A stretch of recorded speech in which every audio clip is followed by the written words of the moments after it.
In this video tutorial, we will introduce the concepts of ionic and covalent compounds. Now, if you recall from our previous lesson, noble gases, the group 18 elements, are the most stable elements on the periodic table. Now, what do they all have in common? They all have a full valence shell. So, an atom will tend to lose or gain electrons in order to become isoelectronic with the noble gas it is closest to. So again, the term isoelectronic means to have the same electron configuration, the same electron pattern. So a neutral atom of fluorine, not particularly stable. It's got 7 electrons, but in order to have that full valence shell, it needs 1 more. When it's got this full valence shell, we call this an octet structure. Octet meaning 8, 2, 4, 6, 8 electrons. And once fluorine gains that structure, it looks like it's isoelectronic with a noble gas, in this case neon. To show that this fluorine is no longer the same original fluorine that it was, we put a square bracket around it and put the charge 1 minus because electrons are negative, and you gained 1 extra electron, so it's a 1 minus charge. Now, how atoms lose or gain electrons determines the type of chemical bond that is formed. This in turn imparts the substance with special physical properties. Throughout this lesson, you'll hear me use the phrase form follows function, where the form, the structure, how the molecule is assembled, determines its function, determines its physical properties. Now with lithium, it has 2 options to become stable, to have that full valence shell. It can lose 1 electron, and once that 1 electron disappears, that whole shell disappears, and now it's got that full valence shell, because the inner core was already full. The other option is to gain 7 electrons. But what do you think is easier for nature to do? Lose 1 electron or gain 7? It is definitely easier to lose 1 electron than to try and gain 7 electrons. So now that lithium is a cation, we have to show that it's not the original atom. We put a square bracket around it, 1 plus charge because it lost 1 electron. And remember, electrons are negative, so if you lose something that's negative, it's now more positive. And guess what? Lithium is now isoelectronic with helium, a stable noble gas. Now that it looks stable, it is stable. So to become stable, lithium wants to lose an electron, while fluorine wants to gain electrons to become stable. Well, one man's trash becomes another man's treasure. Lithium can get rid of its electron by giving it to fluorine, and fluorine can gain that electron, and now they are both stable. Lithium will look like helium, fluorine will look like neon. Now here's the funny thing. These ions are now stable. They don't need each other anymore. Does lithium want that electron back? Nope. Does fluorine want to give up this electron? No. So their transaction, their business with each other, is done as far as I'm concerned. They don't need to be next to each other anymore. So why are they still bonded? Why are they still stuck together? Because as you learn in grade 9 electricity, opposite charges will attract. Lithium is a positive charge, fluorine is a negative charge, opposite charges will attract. We say that they have an electrostatic attraction. And we call this an ionic bond, because it's a bond between 2 ions. So ionic bonds usually occur between an atom with a weak attraction for electrons, so that's usually a metal, because metals tend to want to lose electrons. It's a lot easier for them to lose than to gain. And another element with a strong attraction for electrons, and that is typically going to be a non-metal, because non-metals, typically, it's easier for them to gain electrons to achieve stability. Now, as I mentioned before, form follows function. How does this form, how does this structure, how does this bonding of atoms affect its function, affect its properties? Well, for one thing, ionic compounds tend to exist in a crystal lattice structure, where the ions are assembled in alternating positive then negative, positive then negative, positive then negative, positive then negative. We can't have 2 positives or 2 negatives next to each other because, as you know in grade 9, like charges, similar charges, would repel. So they must be opposite charges side by side. Now this structure gives them extremely high melting points and extremely high boiling points. Because if you tried to melt or boil this structure, you would have to spend a lot of energy to remove these ions away from each other. But take a look at this lithium. It's surrounded by so many fluorine ions, each holding it in place. You're going to need a very, very, very high amount of energy to remove that lithium ion out of its position. I mean, table salt, sodium chloride, has a melting point of 801 degrees Celsius. I have never seen salt melt before. I've seen it dissolve in water, that's something different, but I've never seen it melt. I've never been able to just heat up the salt and just watch it turn to a liquid. I've always needed water to do that, to help dissociate into an aqueous state. That is how high these melting points can get. I've never actually seen this temperature before. Now, before we can talk about how well they dissolve in water, so how water soluble they are, we need to talk about water itself. We saw here that when lithium loses an electron, it becomes positively charged. Because remember, electrons are negative, you lose something that's negative, you become more positive. While fluorine, because it gained that negative charge, became negatively charged. Well, water is interesting. The oxygen atom in water, so remember water is H2O, well, the oxygen atom in water is not strong enough to completely rip off the electron from the hydrogen and keep it for itself. So it's kind of like a tug of war. The oxygen is strong, but not strong enough. So when the electrons spend most of their time hanging around the oxygen, it makes this end of the water molecule slightly negative. That's what the symbol means. This is the lowercase d in the Greek alphabet, so a small difference. Alright, so the electrons are not permanently on the oxygen, so that's why it's not just a negative symbol, it's a slight negative symbol. But because the oxygen is not that strong, every now and then the electrons will come back to the hydrogen. They'll come back to the original hydrogen.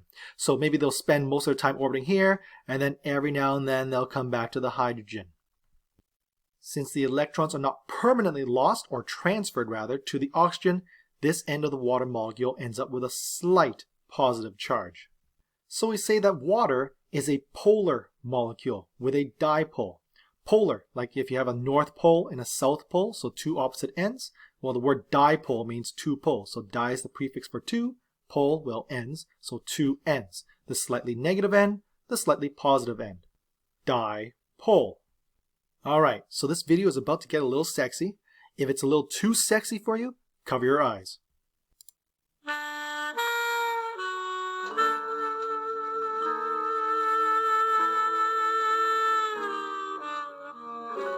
Ooh, look at that. Alright, this is actually illegal in some countries. Anyway, this is the reason why water molecules like to stick to each other.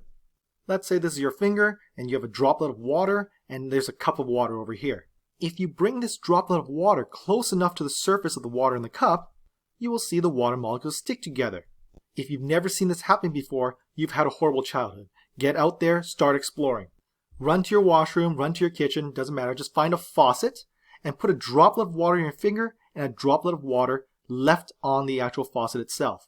If you bring these water droplets close enough together, they will stick to each other. Obviously not this dramatic, but they will stick to each other. We call this the cohesive properties of water. Water molecules like to stick to each other because the partial positive dipole of the hydrogen end is attracted to the partial negative dipole of the oxygen end. And so this dipole-dipole attraction allows water molecules to cling to each other. So when we try to dissolve an ionic compound, the partial positive end of the water molecule is going to be attracted to the negative charged ions in this crystalline lattice structure. So here we go. The partial positive end of the water molecule comes in, grabs onto the negative ion, and pulls it apart. And that is how salt dissolves, ion by ion, as the water molecules come in and grab them and pick it apart. Now the opposite is true for positive ions. It is now the partial negative dipole of oxygen, so the partial negative side of the oxygen molecule in water is now attracted to the positive ion itself.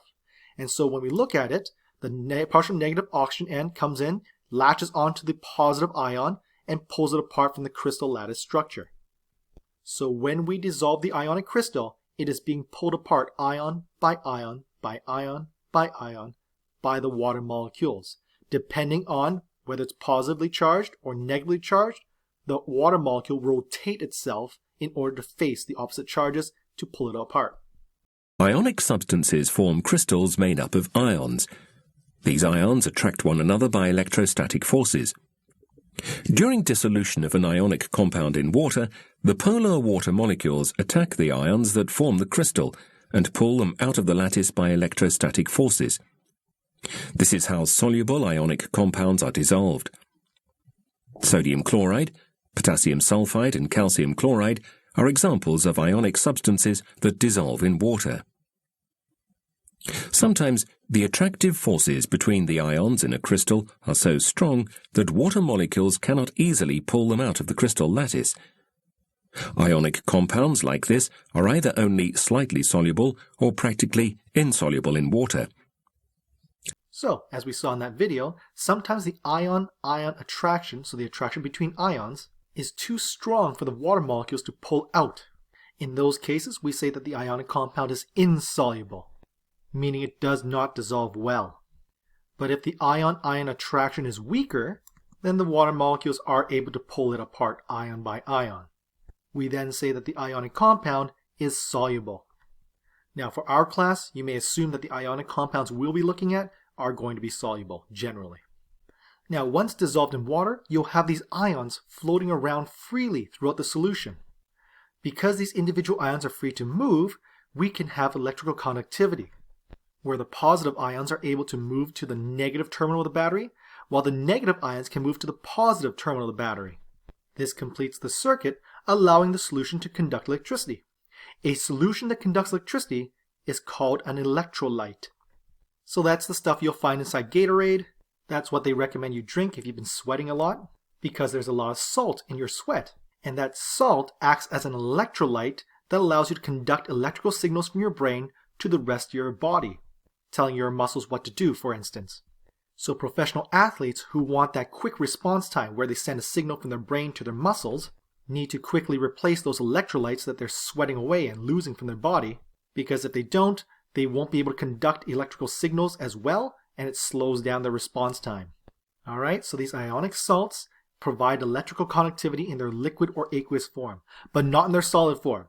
In their solid form, these ions are stuck in their structures, they are stuck in position, they cannot move freely, and so they cannot move from one end of the wire to the other end of the wire, conducting a charge. So electrical conductivity is only in its liquid or aqueous state. Now aqueous is just a fancy word meaning dissolved in water. Now, due to the nature of the ionic bond, we do not know which cation donated its electron to which anion. So for instance, this lithium, who did it donate its electrons to? Was it this fluorine, or this one, or this one? We don't know, and in the end it doesn't really matter. What matters is the lowest ratio required to achieve that stability. We call this a formula unit. So don't call it a molecule. Molecule means you know which two elements were combined together to form that compound. But since this lithium, we don't know where it gave its electrons to, it could have been any one of these, we just call it a formula unit, which is the lowest ratio of atoms required to create a stable compound. So for instance over here with lithium fluoride, the lowest ratio required is 1 lithium and 1 fluorine. Adding another lithium would not help this situation because fluorine only wants 1 electron, not 2. So adding an extra lithium would not help. So a formula of Li2F would be inappropriate and unstable, whereas 1 lithium and 1 fluorine is what you want. And that would be the lowest ratio of atoms required to achieve stability. So call it a formula unit, don't call it a molecule. Another property ionic compounds have is that they are hard and brittle. As we saw before, this crystal lattice structure, alternating positive, negative, positive, negative, positive, negative, really holds these ions tightly together. So you would need a lot of force to really push these ions out of position. That's why these crystals tend to be hard. But if you did hit this crystal with enough force, it doesn't dent, it doesn't bend, it shatters. Alright, I've never seen a crystal dent or bend before. If I hit it enough, it gets chipped off or it shatters. And that's because if you hit it hard enough, now these ions are lined up with like charges. Positive, positive, negative, negative, positive, positive. And as we know from grade 9, like charges will repel, shattering and fracturing it along these lines. So, as you can see, by transferring electrons from one atom to another, we form an ionic bond. And of course, form follows function. The presence of this ionic bond gives the compound all these physical properties. But instead of permanently transferring the electron from one atom to another, what if they equally shared it? So if you look at this chlorine atom, it needs one more electron to fill the octet structure. And this chlorine atom also needs one more electron to fill the octet structure. Instead of having one chlorine donate its electron to the other one, thus leaving it unstable, or this one trying to donate its electrons to this one, making this one unstable, they can instead share their electrons back and forth, back and forth. So now half the time, this chlorine gets 8 electrons, while the other half of the time, this chlorine gets its 8 electrons as well. We call these bonding pair electrons because they are involved in the chemical bond, while these guys over here are called lone pair electrons because they are not involved with the chemical bond. Now in this scenario, the chlorines are sharing 2 electrons to achieve stability, but in this scenario, oxygen is sharing 4 electrons to achieve stability. So half the time, this oxygen will get 2, 4, 6, 8 electrons, while the other half the time, this oxygen will get 2, 4, 6, 8 electrons as well. This is referred to as a double bond because they're sharing 2 pairs of electrons between them. Over here, nitrogen has a triple bond with 3 bonding pair electrons between them, so this nitrogen gets 6 plus 2, so 8 electrons half the time, and this nitrogen also gets 6 plus 2 electrons the other half of the time. And obviously this one's called a single bond. Now tell me, if I were to go to a casino and then I lost $1, but then I won $1, am I richer or am I poorer? The answer is neither. I've broken even, which is pretty good actually. Well, same thing. If I gain an electron half the time, but then I lose an electron half the time, am I more positive or am I more negative? The answer is neither. You remain neutral and neutral. So by sharing their electrons back and forth, back and forth, back and forth, you end up with these neutrally charged molecules. And as you learned from grade 9, neutral and neutral don't really attract each other. As such, we say that these molecules have a weak intermolecular force between them. So the prefix inter means between. Like when we say international, that means between 2 nations. Well, intermolecular means between 2 molecules. So between this molecule and this molecule. But don't get that confused with a strong intramolecular force. So the intramolecular force, intra means within, inside. So this is the force that is inside the molecule that holds the molecule together. So when these 2 electrons are being shared equally between the 2 atoms, we say this is the covalent bond. The covalent bond is the strong intramolecular force. Okay? Now in this case, we can refer to these as molecules because we know which atoms are sharing electrons. It's definitely these 2 chlorine atoms are sharing electrons, and these 2 chlorine atoms are sharing electrons. These 2 are definitely not sharing electrons.